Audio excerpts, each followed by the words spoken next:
شاعر مشرق علامہ محمد اقبال سے متعلق نوادرات کی نمائش نے دیکھنے والوں کے دل موہ لیے۔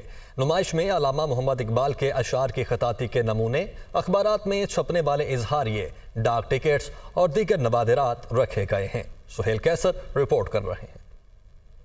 علامہ محمد اقبال کے 85ویں یوم وفات کے حوالے سے لاہور عجائب گھر میں مرد خود آگاہ کے عنوان سے نمائش کیا شروع ہوئی کہ قومی شاعر کے چاہنے والوں کی چاندی ہو گئی۔ نمائش میں علامہ محمد اقبال سے متعلق رکھے گئے نوادرات میں سے بہت سے ایسے ہیں جنہیں پہلی بار کسی نمائش کی زینت بنایا گیا ہے۔ کلیکشن جو ہے اس کچھ تو لاہور عجائب گھر کے اثاثے میں موجود تھی، جس میں خاص طور پہ علامہ اقبال کی بہت سی تصاویر جو غفار نامی ایک ہمارے مشہور مصور ہیں انہوں نے بنائی تھیں، وہ ہمارے پاس اپنے اثاثے میں موجود تھیں۔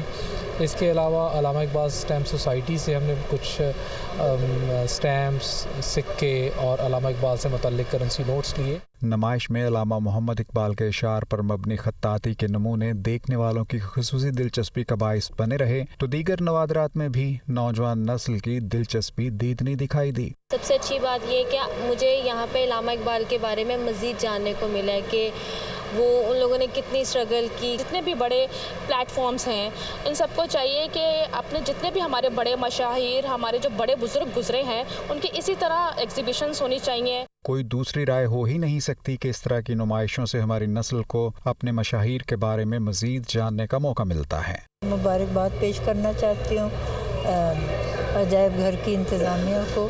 تو اسی طرح ہوتا ہے کہ جب یہ اہتمام ہوتا ہے، لوگ آتے ہیں، ان میں شعور پیدا ہوتا ہے، تو اس میں حرج بھی تو کوئی نہیں ہے، لیکن یہ ہے کہ زیادہ اس طرح کے مواقع ہوں تو لوگوں کو زیادہ اس کا علم ہو جائے۔ یہ شاندار نمائش 11 مئی تک دیکھنے والوں کے لیے دیدہ و دل فرش راہ کیے رکھے گی۔ کوئی شک نہیں کہ بڑے لوگوں کی باتیں بھی بڑی ہوتی ہیں، لیکن افسوس کہ اکثر ہم ان اچھی باتوں کو فراموش کر جاتے ہیں۔ اگر اس تناظر میں آج بھی علامہ اقبال کی فراموش کی ہوئی صرف ایک بات کا مفہوم ہی سمجھ لیا جائے تو زندگی بہت آسان ہو جائے۔ کہتے ہیں کہ میرا طریق امیری نہیں فقیری ہے، خود ہی نہ بیچ، غریبی میں نام پیدا کر۔ کیمرہ مین ساجد الیاس کے ساتھ سہیل کیسر، دنیا نیوز، لاہور۔